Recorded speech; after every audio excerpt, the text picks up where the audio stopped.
ಆದರೆ ರಾಜ್ಯದಲ್ಲಿ ಇವತ್ತು ಇವರು ಸಿದ್ದರಾಮಯ್ಯನವ್ರ ಸರ್ಕಾರ ಬಂದಂತಹ ಸಂದರ್ಭದಲ್ಲಿ ಕಾನೂನು ಸುವ್ಯವಸ್ಥೆ ಯಾವ ರೀತಿ ಪರಿಸ್ಥಿತಿ ಆಗಿದೆ ಅಂದರೆ, ಅವ್ರು ಫಸ್ಟ್ ಟರ್ಮಲ್ಲಿ ಇರಬೇಕಾದ್ರೆ ಮೈಸೂರಿನಲ್ಲಿ ಒಬ್ಬ ಎಕ್ಸಲೆಂಟ್ ಆಫೀಸರು DC ಶಿಖಾ ಇದ್ದರು. ಈ ಮರಿಗೌಡ ಏನು ಇವ್ರನ್ನ ಸೈಟಲ್ಲಿ ಇವ್ರದ್ದು ಕುದಿಗೆ ತಂದಿಟ್ಟಲ್ಲ, ಆ ಮರಿಗೌಡ ಇರ್ಬೋದು. ಮರಿಗೌಡ ಶಿಖಾ ಅವ್ರನ್ನ ಅವಾಚ್ಯ ಶಬ್ದಗಳಿಂದ ಒಂದು ದಲಿತ ಮಹಿಳೆ ನಿಲ್ಲಿಸಿ ಅವಾಗ ಬೇಲ್ ತಗೊಳ್ಳೋವರೆಗೂ ಅವ್ರನ್ನ ಅಬ್ಸ್ಕ್ಯಾಂಡ್ ಆಗಿರೋದಕ್ಕೆ ಅವಕಾಶ ಮಾಡಿಕೊಟ್ಟವ್ರು ಯಾರಪ್ಪ ಅಂತೇಳಿ ಹೇಳಿದರೆ, ಇದೇ ಸಿದ್ದರಾಮಯ್ಯನವರು ತಮ್ಮ ಶಿಷ್ಯನ ಪ್ರೊಟೆಕ್ಟ್ ಮಾಡಿಕೊಂಡ್ರು. ಒಬ್ಬ ಅಧಿಕಾರಿನ ಅವಮಾನ ಆದ್ರೂ ಕೂಡ ಸುಮ್ಮನೆ ಕೂತ್ಕೊಂಡ್ರು. ಅಲ್ಲೇ ರಶ್ಮಿ ಮಹೇಶ್ ರೀಜನಲ್ ಕಮಿಷನರ್ ಇದ್ದರು, ಅವ್ರ ಮೇಲೆ ಆಕ್ರಮಣ ಆಯಿತು. ಆವತ್ತು ಏನೂ ಆಗಲಿಲ್ಲ, ಏನು ಮಾಡಲಿಲ್ಲ. MK ಗಣಪತಿ ಅನುಮಾನಾಸ್ಪದವಾಗಿ ಅವರ ಸಾವಾಯಿತು, ಅದ್ರ ಬಗ್ಗೆನೂ ಏನಿಲ್ಲ. ಇನ್ನು ಈ ಕಡೆ ಮಲ್ಲಿಕಾರ್ಜುನ ಬಂಡೆ ಅವ್ರನ್ನ ಯಾರ ದರೋಡೆಕೋರ ಶೂಟ್ ಮಾಡಿ ಸಾಯಿಸಿದ.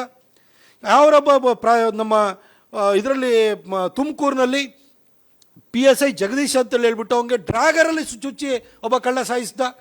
ಹೀಗೆ ಅಧಿಕಾರಿಗಳ ಮೇಲೆ ಅವ್ಯಾಹತವಾದಂಥ ದಾಳಿ ಪ್ರಾರಂಭ ಆಗಿತ್ತು. ಸಿದ್ದರಾಮಯ್ಯನವರು 2ನೇ ಸರಿ ಅವರು ಮುಖ್ಯಮಂತ್ರಿ ಆದಾಗ್ಲೂ ಕೂಡ ಇವತ್ತು ಹೆಂಗೆ ಪರಿಸ್ಥಿತಿ ಆಗಿದೆ ಅಂತಂದರೆ, ಹುಬ್ಬಳ್ಳಿನಲ್ಲಿ ನೇಹಾ ಮರ್ಡರ್ ಕೇಸ್ ಆಗುತ್ತೆ. ಅದಕ್ಕೆ ಕಾಂಗ್ರೆಸ್ನವರೇ ಅದ್ಯಾವುದೋ ವೈಯಕ್ತಿಕ ವಿಚಾರ ಅಂತೇಳಿ ಹೇಳ್ತಾರೆ, ಕಾನೂನು ಸುವ್ಯವಸ್ಥೆ ಬಗ್ಗೆ ಮಾತಾಡಲ್ಲ ಇವರು. ಮೊನ್ನೆ ಆ ಶಿಡ್ಲಘಟ್ಟದಲ್ಲಿ ಪೌರಾಯುಕ್ತ ಮೇಲೆ ಆಕ್ರಮಣ ಆಗುತ್ತೆ, ಆ ರೀತಿ ಅವಾಚ್ಯ ಶಬ್ದಗಳಿಂದ ಅವನು ಅಶೋಕ್ ಗೌಡ ಅಂತೇಳಿ ಹೇಳ್ಬಿಟ್ಟು ಅವನು ನಿಂದಿಸ್ತಾನೆ. ಅವನ್ನ ಅರೆಸ್ಟ್ ಮಾಡೋಕ್ಕೆ ಬಿಡಲ್ಲ, ಅವನನ್ನು ಒಳಗಡೆ ಅವನ್ನ ಕಾಪಾಡಿಕೊಳ್ಳುವಂಥ ಸ್ಥಿತಿ ಬಂದೋಯ್ತು. ಕೊಡಗಿನಲ್ಲಿ ನಮ್ಮ BJP ಕಾರ್ಯಕರ್ತ ವಿನಯ್ ಸೋಮಯ್ಯ ಅವನು ಹೆಸರು ಬರೆದಿಟ್ಟು ಸತ್ರೂ ಕೂಡ ಅವನು ಅರೆಸ್ಟ್ ಮಾಡಿಸಲ್ಲ ಅಲ್ಲಿ ಲೋಕಲ್ ಕಾಂಗ್ರೆಸ್ ಪುಡಾರಿನ. ಈ ಥರದ ಒಂದು ಪರಿಸ್ಥಿತಿ ಬಂತು. ಈ ವರುಣಾದಲ್ಲಿ ಅಲ್ಲಿ ಸರ್ವೆಗೆ ಹೋಗೋದ್ರಿಂದ ಅಧಿಕಾರಿಗಳ ಮೇಲೆ ಅವಾಚ್ಯ ಶಬ್ದಗಳಿಂದ ನಿಂದಿಸ್ತಾ ಇದ್ದಾರೆ. ಅಲ್ಲಿ ಬಳ್ಳಾರಿನಲ್ಲಿ ಹೋದರೆ ನಿಮಗೆ ಅಲ್ಲಿ ವಿಜಯಪುರದಲ್ಲಿ ಇದು SP ಅಲ್ಲಿ DC ಅವಮಾನ ಮಾಡಿದರು. ನೀನು ಯಾಕೆ ಸ್ಟೇಜಿಗೆ ಬಂದಿದೆಯಾ ಅಂತ ಅಂತ ಹೇಳಿದರು. ಆಮೇಲೆ SP ಎಲ್ಲರ ಎದುರುಗಡೆ SP ಅವಮಾನ ಮಾಡಿದರು. ಇಡೀ ಅಧಿಕಾರಿಗಳನ್ನು ಹೆದರಿಸುವಂತಹ ಒಂದು ವಾತಾವರಣ 1000 ದಿನಗಳಲ್ಲಿ 1000 ಸಮಸ್ಯೆಗಳ ಆಗರ ಈ ಕರ್ನಾಟಕ ಆಗುವ ರೀತಿಯಲ್ಲಿ ಮಾಡಿದ್ದಾರೆ. ಆದರೆ ಕಡೆಯದಾಗ ಒಂದೇ ಒಂದು ಮಾತು ಹೇಳ್ತೀನಿ, ಈ 1000 ದಿನಗಳಲ್ಲಿ ಯಾರಿಗಾದರೂ ನೆಮ್ಮದಿ ಅಂತ ಸಿಕ್ಕಿದ್ರೆ ಅದು ಕೇವಲ ಒಂದೇ ಸಮುದಾಯಕ್ಕೆ.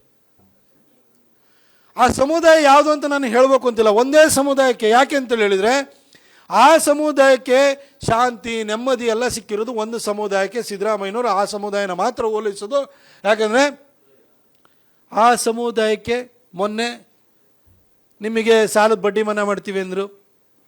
ಆ ಸಮುದಾಯ ಗಣೇಶ ಪ್ರೊಸೆಷನ್ ಮೇಲೆ, ಶೋಭಾಯಾತ್ರೆ ಮೇಲೆ ಕಲ್ಲು ಬಿಸಾಡುತ್ತೆ, ಅಣ್ಣಮ್ಮನ ಪ್ರೊಸೆಷನ್ ಮೇಲೆ ಕಲ್ಲು ಬಿಸಾಡುತ್ತೆ.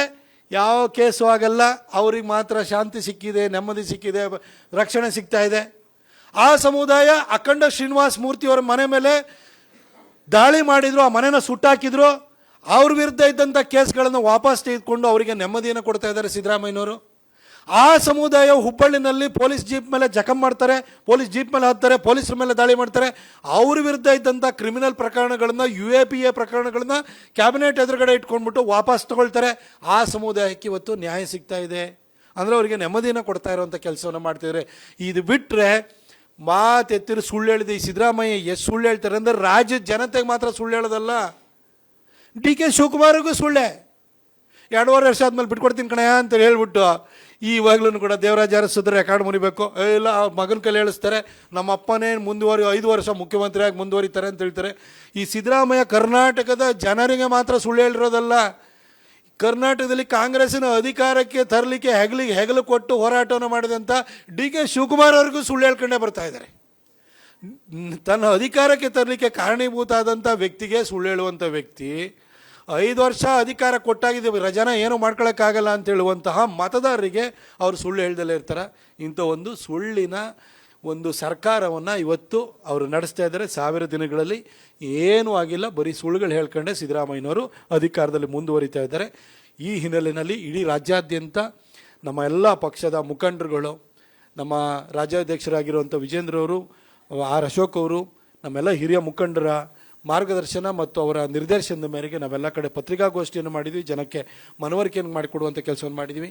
ನಮ್ಮ ಮಂಡ್ಯದಲ್ಲೂ ಕೂಡ ನಮ್ಮ ಇಂದ್ರೇಶ್ ಅವರಿರ್ಬೋದು, ನಮ್ಮ ಅಶೋಕ್ ಅವರಿರ್ಬೋದು, ನಮ್ಮ ಸಚಿ ಇರ್ಬೋದು, ಅಥವಾ ನಮ್ಮೆಲ್ಲ ಯಂಗ್ಸ್ಟರ್ಸು ಪ್ರಬಲವಾಗಿ ಇಲ್ಲೂ ಕೂಡ ಕಾಂಗ್ರೆಸ್ ಸರ್ಕಾರದ ಈ ಒಂದು ದುರಾಡಳಿತ ಇರ್ಬೋದು, ಅವರು ಜನಕ್ಕೆ ಮಾಡ್ತಿರೋಂಥ ಮೋಸ ಇರ್ಬೋದು, ಅದನ್ನು ಎಕ್ಸ್ಪೋಸ್ ಮಾಡುವಂಥ ಕೆಲಸವನ್ನು ಭಾಳ ಸಮರ್ಥವಾಗಿ ಮಾಡ್ತಾ ಇದ್ದಾರೆ. ಹಾಗಾಗಿ ಅವ್ರ ಜೊತೆ ಕೂತ್ಕೊಂಡು ಇವತ್ತು ನಾನು ಪತ್ರಿಕಾಗೋಷ್ಠಿಯನ್ನು ಮಾಡಿದ್ದೀನಿ. Thank you.